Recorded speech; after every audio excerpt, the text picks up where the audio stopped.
We are at Bandera Volcano. This is one of the oldest volcanoes in this area, and actually the first thing that happens in a volcano is the hot molten lava underneath the ground makes a cinder cone. And what happened here is there was a lava hole that broke out through the side of it, and the lava hole field is 23 miles long. So as the lava ended up coming out, the cinder cone collapsed, and today this is what we have remaining.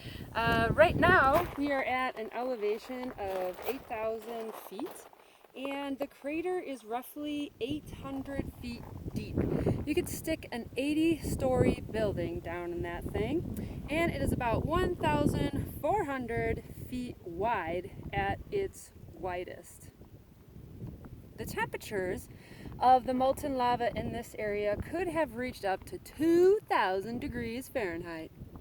There's around 29 volcanoes in this area, and this one, like I said, is actually the largest one. This is the area where you can see that the lava tube began and the crack on the side of the volcano gave way. And this is the lava flow area that goes for that 23 miles.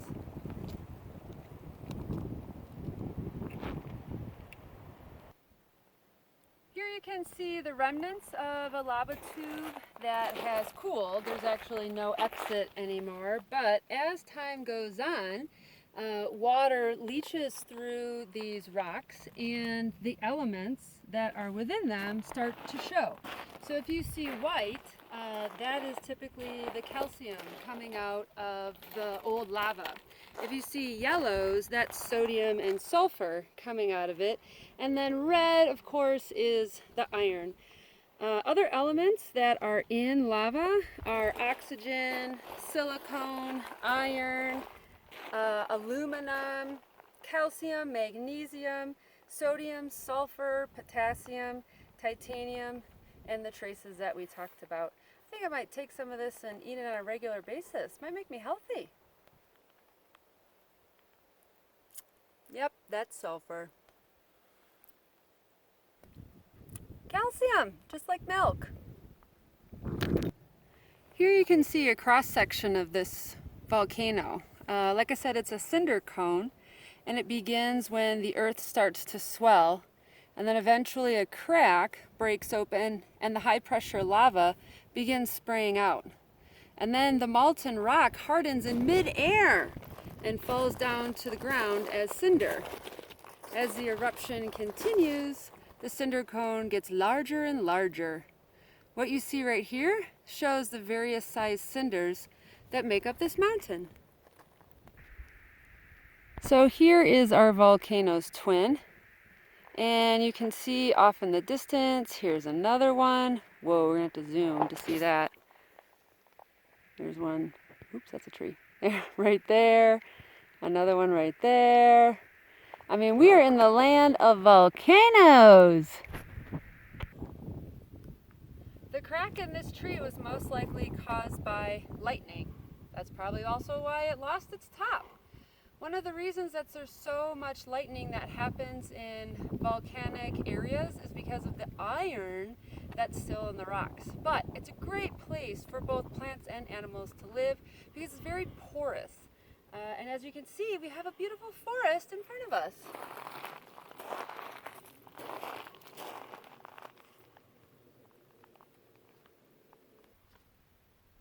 This type of lava formation is called a spatter cone. What happens here is a minor vent is created in the lava flow, and a surge of hot air pushes up and out of that lava flow and creates a vent.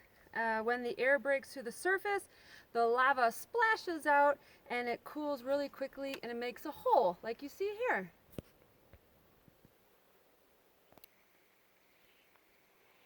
Not exactly the kind of place you want to crash land with a hot air balloon or a parachute.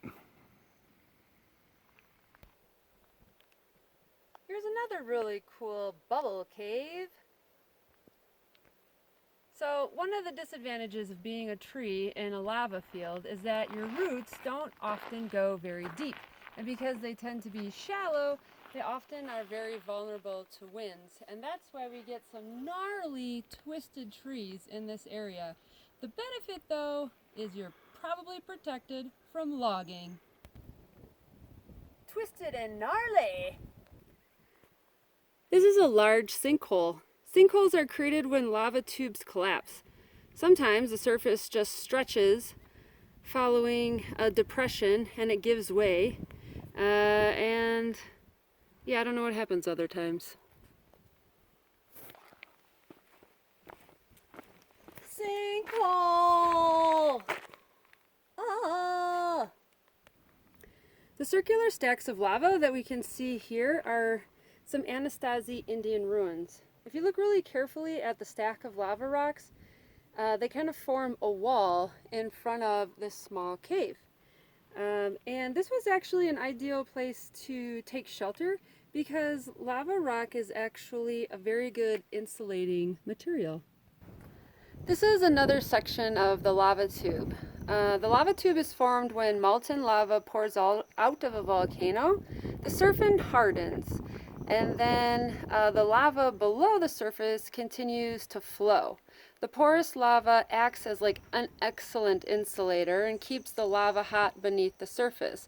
This sort of creates like a pipeline for the lava. That's why it's called a lava tube. Again, this is the Bandera lava tube and one of the longest in North America. And I'm a little curious about what's down here. Ooh, Bert, it's getting cold down here. We're in an ice cave. Down here, it never gets any warmer than 31 degrees Fahrenheit. What happens is rainwater and snow melt seeps into this cave, and then it thickens the ice that's on the ground. The ice that's on the ground is was approximately 20 feet deep. They think now that it's about 12 feet deep. The reason that the ice has disappeared is because people were harvesting it. Before electricity was in this area, this is where people would get ice for their beverages, and also the Anasazi Indians would also use the ice.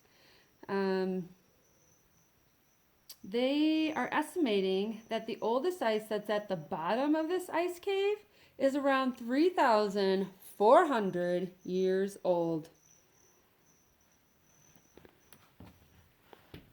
This is the land of fire and ice. In one short hike, we were able to see volcanic eruptions and go into a cave that was never warmer than 31 degrees and had ice in it.